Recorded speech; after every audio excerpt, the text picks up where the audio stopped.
अस्सलामुअलैकुम dear students. इस वक्त हम लोगों ने बिल्स ऑफ एक्सचेंज का प्रॉब्लम नंबर 13 अटेम्प्ट करना है, जो बुक के पेज नंबर 157 पे है। अब इसमें देखें वो क्या इन्फॉर्म कर रहा है कि 1 जनवरी 2005 पे ए ने गोल्डन चेन परचेज की है बी से। ए परचेज कर रहा है बी से, ठीक है। तो ए ने चूंकि परचेज किया है वो ड्राई बनेगा और बी जो है वो ड्रॉर बनेगा 20,000 की। और कह रहा है इसके अगेंस्ट दो बिल ऑफ एक्सचेंज बने हैं। पहला बिल जो है वो 12,000 का 4 मंथ के लिए बना है और दूसरा बिल 8,000 का 6 मंथ के लिए बना है, ठीक है। कह रहा है जब फर्स्ट बिल आई की ड्यू डेट आई ना तो वो अपनी ड्यू डेट पे ऑनर हो गया, लेकिन जो सेकंड बिल है वो अपनी ड्यू डेट पे डिसऑनर होके 200 इंटरेस्ट के साथ दोबारा से नया बन गया है, ठीक है। और फिर क्या कह रहा है, बी ने इस नए वाले बिल को बैंक फॉर कलेक्शन के लिए भेज दिया और जब इसकी दोबारा ड्यू डेट आई तो ये फिर से डिसऑनर हो गया। कह रहे हैं आप बी और ए दोनों की बुक्स में जर्नल एंट्रीज जो हैं वो रिकॉर्ड करें। तो नहीं बेटे, अब हम अपने इस प्रॉब्लम नंबर 13 को अटेम्प्ट करते हैं।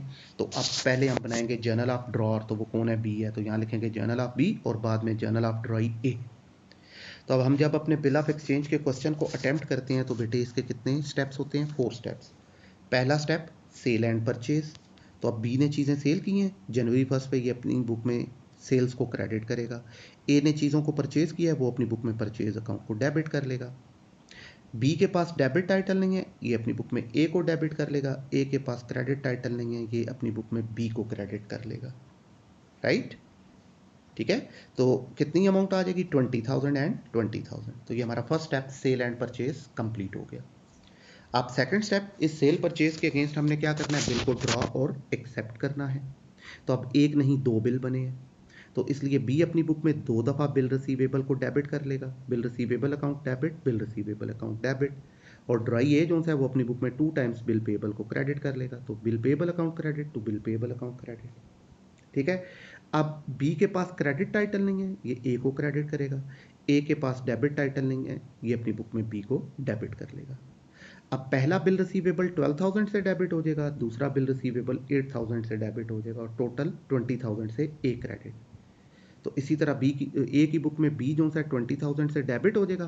फर्स्ट बिल पेबल 12,000 से क्रेडिट और सेकंड बिल पेबल 8,000 से क्रेडिट, ठीक है। तो ये हमारा सेकंड स्टेप बिल का ड्रॉ और एक्सेप्ट होना कंप्लीट हो गया। अब जो हमारा थर्ड स्टेप है उसमें हमने बताना है कि ये जो दो बिल ड्रॉर ने बनाए थे 12,000 का और 8,000 का, इन दोनों बिल्स को उसने कहाँ कहाँ भेजा, रिटेन किया, डिस्काउंट किया, एंडोर्स किया या बैंक फॉर कलेक्शन के लिए भेजा। तो वो डायरेक्ट ड्यू डेट पे जा रहा है, नहीं बता रहा कि ये बिल ड्रॉ और एक्सेप्ट होने के बाद कहाँ गए हैं। इसका मतलब है दोनों ही बिल रिटेन किए गए हैं, तो रिटेनिंग की सिचुएशन में एंट्री करने की ज़रूरत नहीं है, ठीक होगी बात। अब फोर्थ स्टेप, हमने बताना है कि ड्रॉई ने ड्यू डेट पे बिल के पैसे अदा किए या नहीं किए, ठीक। दे दिए तो ऑनर, नहीं दिए तो डिसऑनर। तो अब 1 बाई 1 देखते हैं। तो देखें ये पहला बिल पेबल जो 1 जनवरी पे ड्रॉ हुआ था, ये 12,000 का, ये 4 मंथ के लिए था, ये ऑनर हो गया है, इसके पैसे अदा कर दिए। तो अब इसकी ड्यू डेट बनेगी क्या, जनवरी 1 पे ड्रॉ हुआ है 4 माह के लिए, फेबररी 1, मार्च 1, अप्रैल 1 और मई 1। तो मई 1 पे इसके 4 मंथ्स कंप्लीट हो जाते हैं, 3 दिन एक्स्ट्रा दें तो मई 4 इसकी ड्यू डेट आती है। तो ड्यू डेट पे ड्रॉई पैसे दे चाहे ना दे, डेबिट करेगा ये बिल पेएबल अकाउंट को 12,000 से। अब अगर पैसे दिए तो क्रेडिट करें कैश को, पैसे नहीं दिए तो क्रेडिट करें आप किसको, बी को। तो पैसे दे दिए इसलिए क्रेडिट में आ जाएगा कैश, ठीक है। तो एंट्री हो जाएगी bill payable account debit, cash credit 12,000।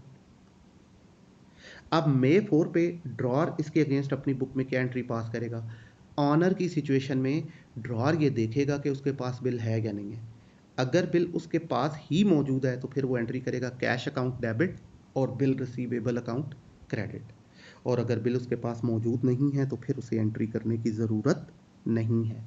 तो बिल कहाँ है, पहला बिल उसके अपने पास है इसलिए ये अमाउंट को वसूल करेगा। तो एंट्री हो जाएगी कैश डेबिट और बिल रिसीवेबल अकाउंट क्रेडिट, ठीक है बेटे। ये पहला बिल अपनी ड्यू डेट पे ऑनर हो गया।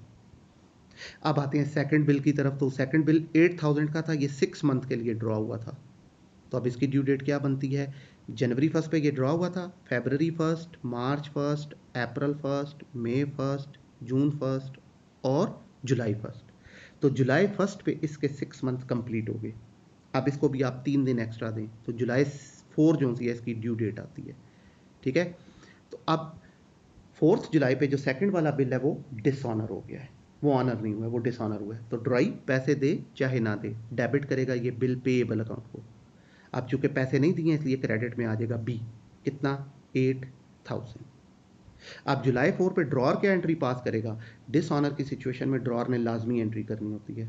ऑनर में तो वो देखेगा कि बिल उसके पास है या नहीं है, ऑप्शन होता है, अगर बिल पास है तो फिर एंट्री होगी, बिल पास नहीं है तो एंट्री नहीं होगी ऑनर की सिचुएशन में। लेकिन ड्यू डेट पे जब बिल डिसऑनर होगा तो एंट्री लाजमी होगी ड्रॉर की बुक में, चाहे बिल पास है चाहे नहीं है। तो ड्रॉर अपनी बुक में क्या एंट्री पास करेगा, हमेशा ड्रॉई ए को डेबिट करेगा और बिल के होल्डर को क्रेडिट करेगा। तो बिल कहाँ है, उसके अपने पास है, तो अपनी बुक्स में अपना नाम नहीं आता, इसलिए ये बिल रिसीवेबल को क्रेडिट कर लेगा। कितने से, 8000 से। ठीक है, तो ये हो गया बिल डिसऑनर।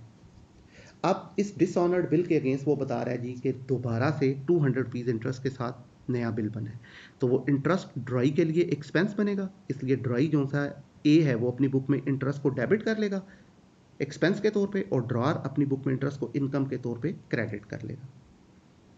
अब बी के पास डेबिट नहीं है, ये ए को डेबिट कर लेगा, ए के पास क्रेडिट नहीं है, वो बी को क्रेडिट कर लेगा। अब अमाउंट कितनी आ जाएगी बेटे, 200 एंड 200। ठीक होगी बात। अब नया बिल बना देंगे, तो इसके लिए वो बिल रिसीवेबल है, ये अपनी बुक में बिल रिसीवेबल अकाउंट को डेबिट करेगा, इसके लिए बिल पेएबल है, ये अपनी बुक में बिल पेएबल अकाउंट को क्रेडिट कर लेगा। अब इसके पास क्रेडिट नहीं है, ये ए को क्रेडिट करेगा, इसके पास डेबिट नहीं है, ये बी को डेबिट कर लेगा। अमाउंट कितनी आ जाएगी, 8200 और 8200। ये हमारा बिल जो है वो नया ड्रॉ हो गया। अब हमने देखना है कि ये जो दोबारा बिल बना है ये ड्रॉ और एक्सेप्ट होने के बाद कहाँ गया और ड्यू डेट पे इसके साथ क्या हुआ। अगर वो आगे बताता है तो क्वेश्चन कंटिन्यू, नहीं तो यहीं पे ख़त्म हो गया। तो अब वो बता रहा है जी कि ये जो दोबारा बिल बना है इसको उसने बैंक फॉर कलेक्शन के लिए भेज दिया। ठीक है ना। तो तीसरे स्टेप को ड्रॉई कभी भी अपनी बुक्स में रिकॉर्ड नहीं करता है, उसका इससे कोई ताल्लुक नहीं है। No entry in the books of a. ठीक है, अब इसको ड्रॉ रिकॉर्ड करेगा और वो क्या करेगा, बिल रिसीवेबल को क्रेडिट कर देगा और केस को डेबिट करेगा। तो केस कौन सा है, बैंक फॉर कलेक्शन का। तो एंट्री हो जाएगी बेटे, bank for collection account debit to bill receivable account credit, 8200। ठीक है, ये हमारा बेटे bill endorse sorry bank for collection के लिए चला गया। अब हमने बताना है कि ड्यू डेट पे क्या हुआ। तो कह रहा है जब ड्यू डेट आई तो ये बिल दोबारा डिसऑनर हो गया है। ठीक है, 3 मंथ्स के लिए था बिल और जुलाई 4 पे ये ड्रॉ हुआ था। तो जुलाई 4 से आगे चलें, जुलाई 4 के बाद 1 महीना पूरा होगा अगस्त 4 पे, सितंबर 4 पे 2 महीने और अक्टूबर 4 पे 3 महीने हो गए। 3 दिन एक्स्ट्रा दे तो अक्टूबर 7 इसकी ड्यू डेट बनती है। तो अब ड्रॉई ड्यू डेट पे पैसे दे चाहे ना दे, ये डेबिट करेगा बिल पेएबल अकाउंट को। अब पैसे दिए तो क्रेडिट करें कैश को, पैसे नहीं दिए तो क्रेडिट करें बी को। तो पैसे नहीं दिए इसलिए बी क्रेडिट होगा। तो एंट्री हो जाएगी bill payable account debit to be credit, 8200 रुपये। ड्रॉर क्या करेगा, हमेशा ड्राई को डेबिट करेगा डिसऑनर की सिचुएशन में, तो ए डेबिट हो जाएगा और क्रेडिट किसे करेगा, बिल के होल्डर को। तो बिल कहाँ है, बैंक फॉर कलेक्शन के लिए गया हुआ है, तो बैंक फॉर कलेक्शन क्रेडिट हो जाएगा। अमाउंट कितनी आ जाएगी, 8200 रुपये। ठीक है बेटे, तो ये था हमारा क्वेश्चन नंबर 13 जो कंप्लीट हुआ। बिल्कुल सिंपल सा क्वेश्चन था, कोई इसमें ऐसी बात नहीं थी, बस 2 बिल बने, एक ऑनर हुआ है और दूसरा डिसऑनर होकर दोबारा बना है, और जब दोबारा बना है तो फिर वो ड्यू डेट पे जाके बैंक फॉर कलेक्शन के लिए गया और फिर ड्यू डेट पे डिसऑनर हो गया।